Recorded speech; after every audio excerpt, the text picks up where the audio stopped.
उत्तर प्रदेश के कानपुर नगर के Regency hospital के डॉक्टर अभिमन्यु कपूर एक ऐसे गैस्ट्रो कैंसर सर्जन है जिन्होंने सैकड़ों सर्जरी कर लोगों की जान बचाई है और आज उन्होंने बताया कि कैंसर हमारे देश में बहुत ही सरल तरह का ऑपरेशन हो गया है। इसके लिए डरने की जरूरत नहीं है। समय पर अपने डॉक्टर से सलाह लेकर इसका इलाज करवाएं। मुंबई दिल्ली से कहीं कम खर्चे में कानपुर नगर में इसका इलाज संभव है। इससे डरने की जरूरत नहीं है, क्योंकि जब हम किसी बीमारी से डरते हैं तो बीमारी हम पर हावी होती है। इसलिए समय रहते अपने कैंसर का इलाज करवाएं।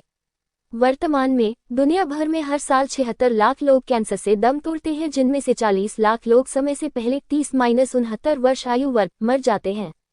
इसलिए समय की मांग है कि इस बीमारी के बारे में जागरूकता बढ़ाने के साथ कैंसर से निपटने की व्यावहारिक रणनीति विकसित करना है।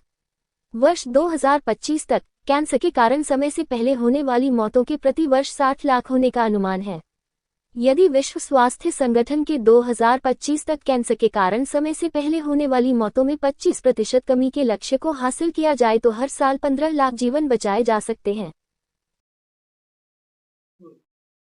आज हमारे साथ डॉक्टर अभिमन्यु कपूर जी हैं। अभिमन्यु कपूर जी मतलब अगर माना जाए कि भगवान का रूप कहे जाने वाले डॉक्टर अभिमन्यु कपूर जी वो डॉक्टर हैं जिन्होंने हजारों सर्जरी करी है। और कैंसर पेशेंट के बारे में अगर कहा जाए, दिल्ली और मुंबई से कहीं जितना उसका वहाँ पे होटल का और आने जाने का कन्वेंस में खर्चा हो जाता है, उतने रुपए की सर्जरी में यहाँ कानपुर में डॉक्टर अभिमन्यु कपूर जी रेजेंसी में कर देते हैं।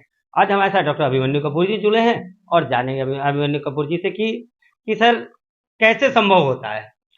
तो सबसे पहले तो सभी दर्शकों को ये बताना चाहूँगा कि आज 4 फरवरी है और ये वर्ल्ड कैंसर डे के नाम से पूरे विश्व भर में इसको मनाया जाता है।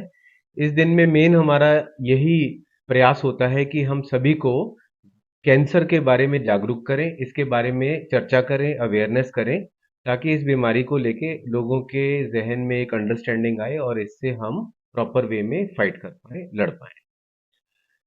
सबसे इम्पोर्टेंट जो जितेंद्र जी बात है कि कैंसर क्यों होता है और उससे कैसे बचा जाता है। बहुत सारे जो कैंसर हैं वो उनका कोई विशेष कारण पाया नहीं जाता। कुछ केसेस में वो पारिवारिक कि भाई माताजी में या पिताजी में हुआ तो इसकी वजह से आगे वही चेंजेस बच्चे में आ गए, इस वजह से भी ये कैंसर बन जाता है। कईयों में हम जानते ही हैं कि धूम्रपान बहुत ज़्यादा करने की वजह से जैसे लंग का कैंसर, तंबाकू अधिक खाने की वजह से मुख का कैंसर, ज़्यादा अल्कोहल ड्रिंक करने की वजह से लिवर का, और आजकल जो मॉडर्न लाइफस्टाइल की प्रॉब्लम्स हैं जैसे कि मोटापा, बहुत ज़्यादा ऑयली चीज़ें खाना, इनएक्टिव लाइफस्टाइल यानी कि घर पे ही बैठे रहना, इन सब चीज़ों के चलते कैंसर की मात्रा बढ़ती जा रही है। खास तौर पे पेट के कैंसर्स आजकल बहुत ज़्यादा कॉमन और हर एज ग्रुप में पाए जाते हैं। सर एक चीज आपसे और जानना चाहेंगे, कैंसर उन पेशेंटों को भी हो जाता है जिन्होंने कभी इलायची तक ना खाई हो सर?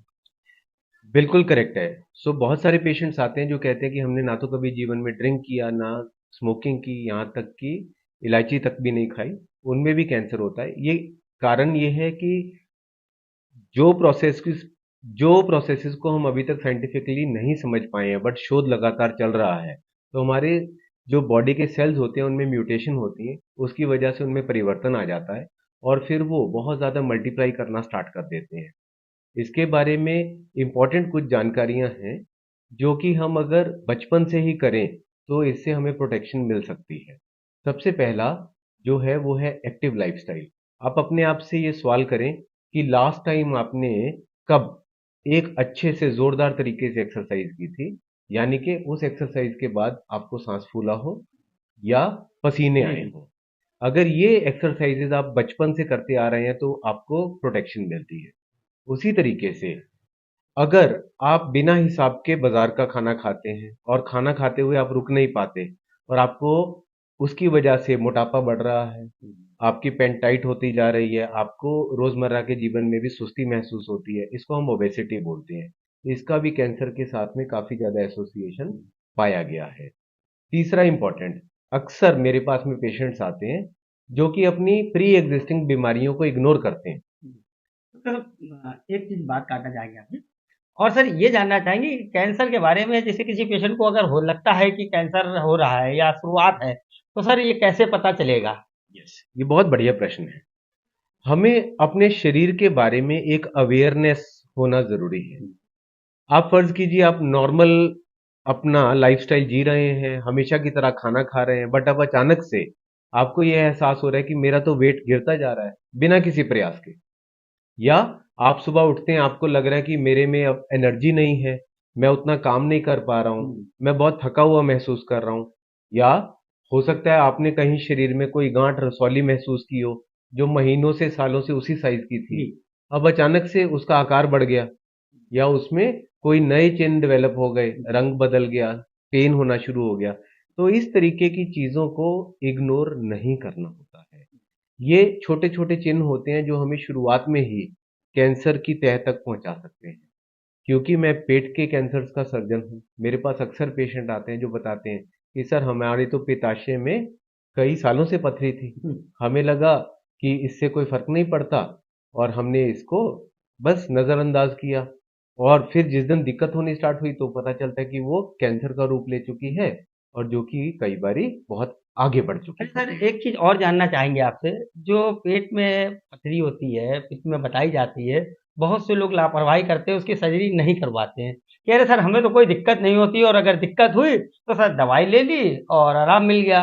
क्योंकि आज भी सर माना जाए हमारे यहाँ देश में लोग सर्जरी से अभी भी डरते हैं। तो सर उसके लिए कुछ बताएं। पित्ताशय की पथरी किसी भी दवा से, चाहे वो कोई भी पैथी हो, उससे वो गायब या नहीं डिसॉल्व की जा सकती। उसके लिए अल्टीमेटली हमारे को पित्ताशय यानी गॉल ब्लैडर को हटाना होता है। अक्सर ये ऑपरेशन हम तब एडवाइस करते हैं जब किसी पेशेंट को उसकी वजह से पेन या सिम्टम आ रहे हैं। जिनमें पथरी है लेकिन कोई सिम्टम नहीं है, उसको हम साइलेंट गॉल ब्लैडर स्टोन बोलते हैं। अब इस संदर्भ में इंपॉर्टेंट ये है कि जो हमारा प्रदेश है उत्तर प्रदेश, उसी तरीके के भारत के कुछ स्टेट्स जैसे कि पंजाब, हरियाणा, यूपी, बिहार, इवन बंगाल तक, यहाँ पे पित्ताशय की जो कैंसर है वो बहुत ज्यादा हाई मात्रा में पाया जाता है वर्ल्ड ओवर के स्टैंडर्ड्स के मुकाबले। तो इस वजह से उसकी वजह सर ये भी हो सकता है ना कि अभी अपने यहाँ लोग जागरूक नहीं है इन सब ट्रीटमेंट को लेके। आज भी जैसे बात करी जाए कि किसी व्यक्ति से अगर ये कह दिया जाए कि आप अपने प्रॉपर जांच करवा लीजिए, वो जांच कराना उसको लगता है कि अरे मेरा शरीर का ब्लड निकल जाएगा।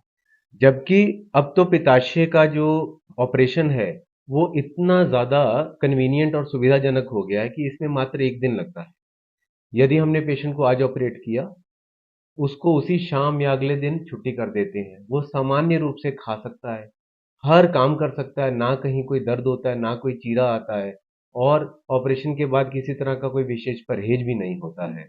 और अब तो हमारे हॉस्पिटल में, रीजेंसी हॉस्पिटल में, रोबोटिक सर्जरी की सुविधा भी उपलब्ध है, जो कि सर्जरी में बिल्कुल एक अलग लेवल का केयर है।